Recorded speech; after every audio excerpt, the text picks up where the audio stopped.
नमस्कार विश्व के समस्त सनातनी भाइयों बहनों, आज मैं आपको सनातन से संबंधित बड़ी महत्वपूर्ण जानकारी देने जा रहा हूँ। वीडियो को अंत तक देखें। दृष्टि बदलेंगे तो सृष्टि बदल जाएगी, नज़रें बदलेंगे तो नज़ारे बदल जाएंगे। जैसी हमारी दृष्टि होती है वैसी ही सृष्टि होती है। सनातन को देखने का नज़रिया अपना बदलें। सनातन की कुछ ऐसी बातें मैं बताने जा रहा हूँ। हमारे सनातन संस्कृति में कई सारे पेड़ पौधे और औषधि हैं जिन्हें विशेष तौर पर सनातन संस्कृति से जोड़ा गया है, जिनकी पूजा की जाती है। तो पहले तो मैं ये बताना चाहता हूँ कि पूजा का मतलब होता है सेवा, और सेवा मतलब पेड़ पौधों की सेवा होती है उसे जल देकर उसका संरक्षण करके, ना कि अगरबत्ती लगाकर धूप बत्ती लगाकर। दूसरी बात मैं ये बताना चाह रहा हूँ कि जिन पेड़ पौधों की हम विशेष तौर पर पूजा पाठ करते हैं सनातन संस्कृति में, आज दुख की बात है कि वही पेड़ पौधे सबसे कम हैं। अब मैं जो बताने जा रहा हूँ उस पर गौर करें। बड़ी बात यह है कि हम जिन पेड़ पौधों की पूजा करते हैं यही सबसे दुर्लभ पेड़ पौधे हैं, यही सबसे महत्वपूर्ण पेड़ पौधे हैं जिन्हें हमारे ऋषि मुनियों ने न जाने कितने अनुसंधान के बाद में सनातन संस्कृति में इन्हें जोड़ा था। तो इन्हें हमें बचाना जरूरी है। और ये बचेंगे कब? जब हम इसकी वास्तविक पूजा करेंगे, जब हम इनकी सेवा कर पाएंगे, जब इन्हें बढ़ा पाएंगे।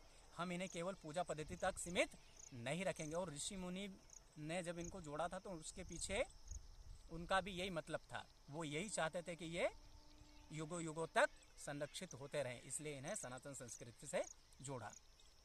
अब मैं ये कहना चाह रहा हूँ कि जिन्हें शुभ पेड़ पौधे कहा जाता है और जिन्हें अशुभ कहा जाता है, ये दोनों ही बड़े महत्वपूर्ण पेड़ पौधे हैं, क्योंकि इन दोनों की खोज हमारे ऋषि मुनियों ने की थी।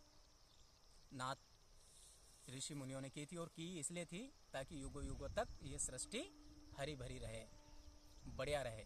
सबसे अधिक ऑक्सीजन कौन से पेड़ पौधे देते हैं? यही पेड़ पौधे देते हैं जिनकी हम विशेष तौर पर सनातन संस्कृति में पूजा करते हैं। तो यदि हमारे ऋषि मुनि नहीं जानते तो किसी भी पेड़ पौधे की पूजा करवा देते, बबूल की करवा देते, गाजर घास की करवा देते, और भी न जाने कितने खरपतवार है उनकी करवा देते। पर इनकी क्यों करवाई? क्योंकि वो जानते थे, अनुसंधान के बाद ही उन्होंने इन्हें सनातन संस्कृति में जोड़ा है। यज्ञ के अंदर हम देखते हैं तो कुछ विशेष पेड़ पौधे और औषधियाँ होती हैं जिनको यज्ञ के अंदर आहुति के रूप में डाला जाता है, जैसे कि पलास, आम, उसके बाद में अपना दुर्वा और पीपल।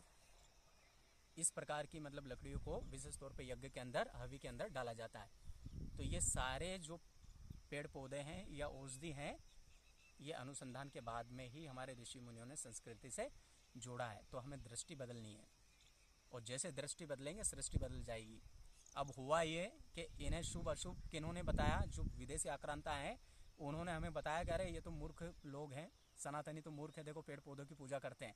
और हमने भी मान लिया, और हमने केवल वो धन्य है, वो तो जिन्हें हम निम्न स्तरीय समझते हैं, जबकि वो उच्च स्तरीय लोग हैं जिन्होंने संस्कृति के इन चीज़ों को अभी तक संजो कर रखा है। नहीं तो ये संस्कृति है हमारी नष्ट हो जाती।